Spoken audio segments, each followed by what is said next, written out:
자, 오늘 9월 22일 마감 시황 말씀드려 보도록 하겠습니다. 어제 나스닥이 진짜 심하게 빠지더라고요. 이제 하루 정도는 반영했으니까 어제는 좀 이제 낙폭이 좀 줄지 않을까라고 생각을 했는데, 어제도 나스닥이 1.82% 빠졌기 때문에 낙폭이 좀 심상치 않다는 생각이 들었습니다. 이제 딱 전저점 인근에서 브레이크가 잡힐 것 같은데 13,000대 정도는 지지가 되지 않을까라고 생각이 듭니다. 13,000대면은 이번에 이제 지지 나온 자리지만은 전에 올라갈 때 저항선 역할을 해줬던 자리이기도 합니다. 저항선 역할이 항상 말씀드리지만 돌파하면은 지지선 역할을 해준다는 말씀도 드렸습니다. 그래서 한 13,000 정도에서는 지지가 되지 않을까 싶은데 좀 지켜봐야 되겠죠. 일단은 FOMC 이벤트는 어느 정도 소화되지 않았나라는 생각을 좀 하고 있습니다. 우리나라 시장도 나스닥 시장 영향을 받아가지고 장초에는 급락이 나오는 모습이었습니다. 급하게 이제 개파락을 세게 시작했는데 딱 전에 지지 줬던 그 자리에서 양봉이 나오는 모습입니다. 2,400대 후반 정도에서는 지지가 나온 모습이고, 제가 지난번에 어제 이제 그 영상을 찍어드릴 때 시황 방송할 때 그 말씀을 드렸었잖아요. 전저점이 2,480 정도에서는 지지가 나올 가능성이 높다라고 말씀을 드렸습니다. 일단 지지가 나오는 모습이에요. 이게 이제 월요일날 어떤 모습이 보여지는지, 지지가 나와서 쌍바닥 흐름이 나온다면은 여기서부터는 좀 추세 반전이 가능하고, 어떻게 보면 지금이 제일 쌀 때일 수도 있어요. 주식이든 뭐든 제일 쌀 때일 수도 있어요. 그렇기 때문에 지금 함부로 매도를 하면 안 된다는 생각을 좀 하고 있다라고 보시면 되겠습니다. 이렇게 생각을 해주시면 되고, 밀리는 시장에서도 삼전 하이닉스, 2차전지 섹터가 꾸역꾸역 버티면서 지수의 낙폭을 줄여주는 모습을 보여줬습니다. 저희도 말씀드렸지만은 결국 시장, 특히 코스닥에 버텨주려면 2차전지 섹터가 살아야 되는데, 과거 바이오도 죽는다 했는데 한 3년 4년 갔거든요.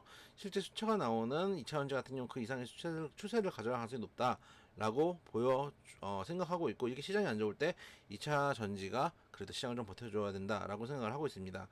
다행인 건 장중에 BOJ에서 마이너스 수업 금리를 동결하고 필요하면 추가 완화하겠다고 밝혔습니다. 만약에 일본이 금리를 인상했으면 어떻게 됐을까요? 일본이 지금 저금리 상태이기 때문에 일본발 자금들이 지금 전 세계를 돌아다니고 있고 우리나라에도 많이 들어와 있는 상황입니다. 근데 금리를 올리면은 이자 비용이 늘기 때문에 요구 수익률이 높아지게 되죠. 그러다 보니까 다시 일본 국내로 돌아갈 가능성이 높습니다. 최근에 올해 한 해 장을 하나로 평가하자면, 제가 수급장이라는 말씀에서 말씀을 드렸는데, 수급이 중요한 만큼 유동성이 줄어든다는 것은 큰 리스크입니다. 지금도 보면은 원래 미국 경기가 안 좋다 그러면은 악재고, 미국 경기가 좋으면은 호재여야 되는데, 미국 경기가 너무 좋고 그게 금리 인상의 빌미가 될 것 같으니까 미국 경제가 좋다라는 플러스 요인과 금리 인상이란 마이너스 요인 중에서 금리 인상이라는 요인에 더 시장이 크게 발작을 하고 있잖아요.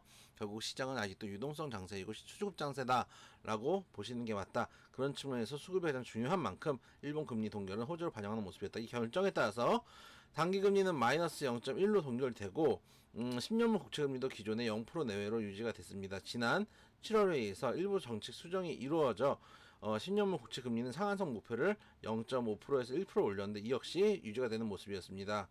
만장일치 결정이 됐는데, 앞으로 혹시나 경기 상태가 안 좋아지면은 추가 완화도 가능하다라고 이야기를 하고 있기 때문에 일본에서 어쨌든 간 유동성 정책에서 펼치고 금리 경기 부양책들을 쓰고 있는 만큼 우리나라도 조금 더 다음 주부터는 좀 좋은 시장들 펼쳐지는 것들을 기대해 보도록 하겠습니다. 다만 다음 주가 지나면 우리가 추석 연휴가 이번에 6일 동안 길게 나옵니다. 그래서 그 전까지 조금 장이 헤매다가 추석 전날에 반짝 오를 수도 있어요. 왜냐하면은 추석 전날 되면은 혹은 전날에 되면 여러분들이 한 6일 동안 연휴니까 거기다가 이제 이거래일 전에 돈을 뽑아야 되니까 월요일 화요일부터 매도를 하시는 분들도 계실 거거든요. 그리고 막판에 추석 직전 되면은 유동성도 돈도 혹시 어떤 일이 6일 동안 벌일지 모른다는 생각도 있고, 거기다 신용 쓰시는 분들 많잖아요. 신용 이자가 6일 동안 꽁으로 나가야 되잖아요. 그러는 것 때문에 매도가 나올 수도 있습니다. 그런 측면들을,